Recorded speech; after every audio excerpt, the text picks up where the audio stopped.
Hello Bezawada మజాకా ఛానల్కి స్వాగతం అండి. అందరు ఎలా ఉన్నారు? మేమైతే చాలా బాగున్నామండి. మీరందరూ కూడా హ్యాపీగా అండ్ హెల్తీగా ఉండాలని దేవుడిని కోరుకుంటున్నాము. ఈరోజైతే వెండి సామాన్లు చూపిస్తున్నామండి. మొన్న అమ్మవారిది వరలక్ష్మి వ్రతం చేశాం కదా, ఆ రోజు పూజకు ఉపయోగించిన వస్తువులండి ఇవన్నీను. ఆ రోజు పూజ అయిపోయిన తర్వాత రోజు క్లీనింగ్ సెక్షన్ పెట్టుకున్నారండి మా అమ్మగారు. మామూలుగా అయితే వెండి సామాన్లు తోమడానికి ఏవేవో లిక్విడ్స్ వస్తుంటాయి, పౌడర్స్ వస్తుంటాయి, అవన్నీ ఉంటాయండి. కానీ మేము అవేమీ వాడము ఇంట్లో. Only Sabena and Colgate tooth powder, లేదు అంటే బూడిద, వీటితోనే మా మదర్ శుభ్రం చేస్తారండి. వాటితో క్లీన్ చేస్తేనే ఇవి ఇంత తెల్లగా చాలా శుభ్రంగా ఉన్నాయి.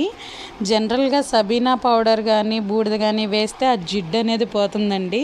చాలు వాటితో రుద్దితేనే చాలా తెల్లగా అందంగా అవుతాయి, ఎక్కువగా కలర్ కూడా పోకుండా ఉంటాయి.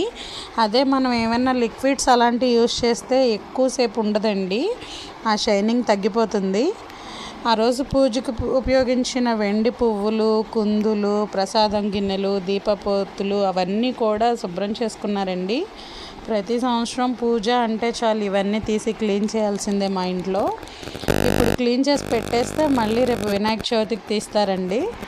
ఏ పూజకి సంబంధించిన అవి సెటిల్ తీసి పెట్టుకుంటారు. అట్లాగే ఇత్తడి రాగివి కూడా మా మదరే శుభ్రం చేసుకుంటారండి. చింతపండు, సబీనా, బూడిద వీటితోనే శుభ్రం చేసుకుంటారు. బయట నుంచే లిక్విడ్లు, సోపులు అవేం తీసుకురారండి ఆవిడ. అన్నీ కూడా ఇంట్లో ఎప్పటి నుంచో ఉపయోగించే వస్తువులతోనే చేస్తుంటారు.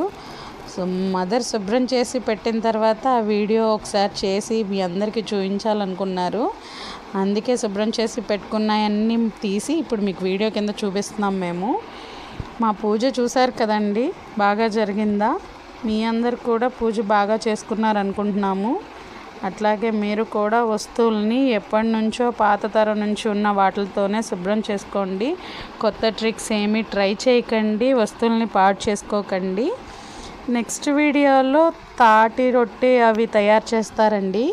అవన్నీ ఎలా చేస్తారు ఏంటనేది చూపిస్తాము.